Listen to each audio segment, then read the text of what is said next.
What's going on, guys? Today we just have a quick little video here of some stuff I got for the Z, and what this is all is diagnostic stuff. Now I was originally thinking about, oh, I can get a A-pillar gauge pod and fill that up with stuff, or gauges here and there to really monitor what the car was doing. But then after you get like 2 or 3 gauges, it actually is very expensive. And also, sometimes you have to drill holes in places you don't really want to, and I want to keep this car looking stock and as clean as possible. So I thought of a way around that. So let me show you that. So what this is down here essentially is a Nissan consult cable. This right here is an OBD port, not an OBD2. It's the first generation. And this right here is the dongle focus camera that reads it. It goes through a cable, obviously.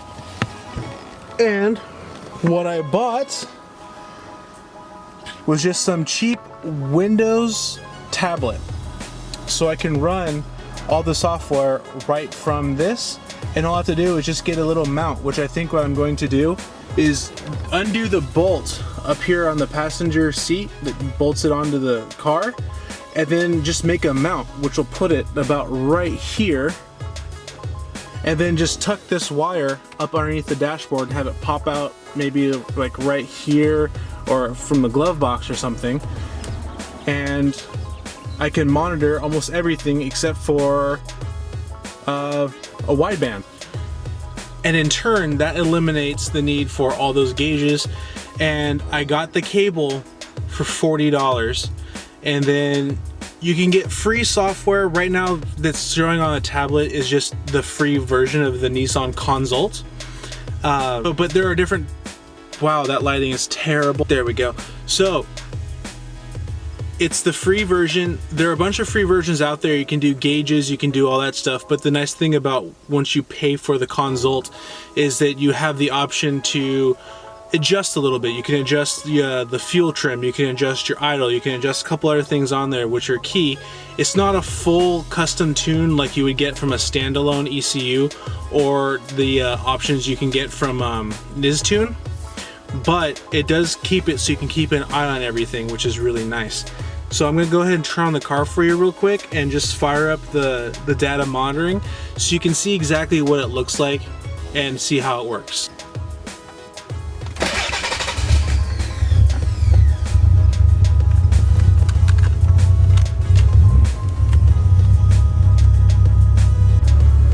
Okay, so this right here is the free version UI of the software. So a lot of the gray buttons, it means that this is not available because I don't have the paid version.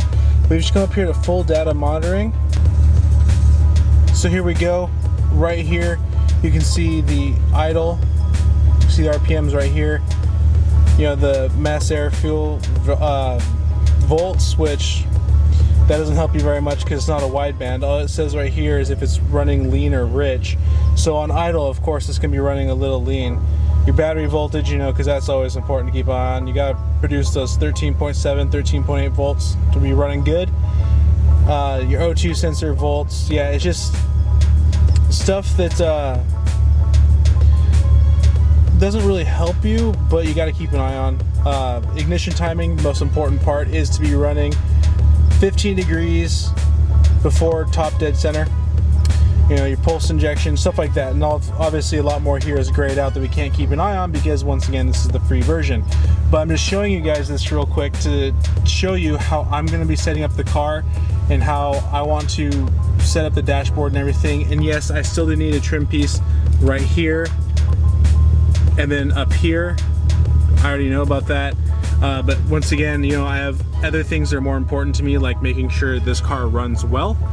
So I'm just showing you guys this real quick as an example, and then having it mounted right up here on the dashboard I don't think will necessarily help or hurt.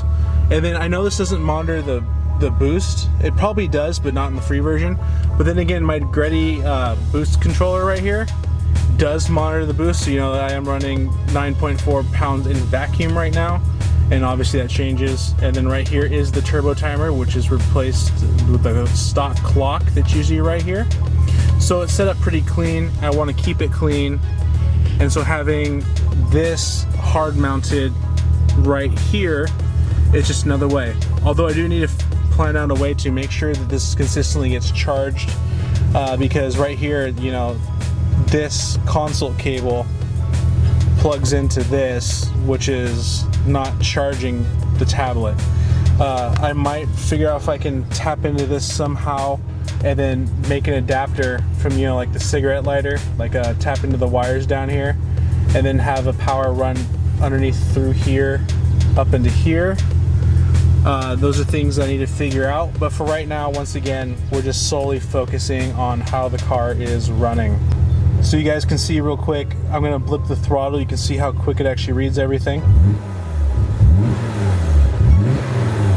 So you can see here, especially the AFR here, goes from lean to rich to lean to rich to lean to rich to lean to rich.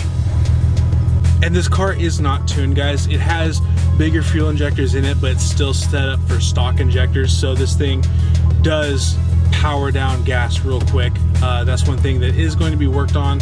But like I said, I'm trying to get everything monitored first. Once I have all the gauges and everything set up, then I can monitor it for a tune and we can see, you know, how the AFR actually is with the wideband, which is something that's probably hopefully going to come on this car in the next week.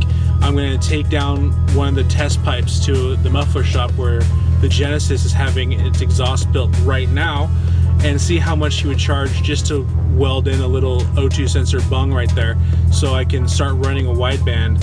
And I'm not sure we're going to put that gauge. I might put it right here next to the boost controller, or you know, they do make the moldings right here, which reshape this to have a gauge pod right here and set it right here. I'm not too sure how I'm going to run that yet, but it is something that is coming in the future, as well as these just came for me. Spark plugs for the car. And I'll explain a little bit more, as well as, oh, I know since a lot of the Z owners know this, let me show you also what came. Got some O-ring gaskets for the balance tube, because whenever you do spark plugs for the the fifth and sixth cylinder, you have to remove the balance tube to get to them, and these always fail. So whenever you pull the balance tube, you have to replace these. I got these from Concept Z Performance for $9.50, I believe, for these, versus going to a Nissan dealership or something and buying OEM ones that are around $20. So those are things that are coming in the future, guys. This is just a quick update video of thoughts I've been having and how I want to set up the car and the software I'm going to use. I know it's the free version, but the paid version I will purchase very soon once I get the wideband in on this car.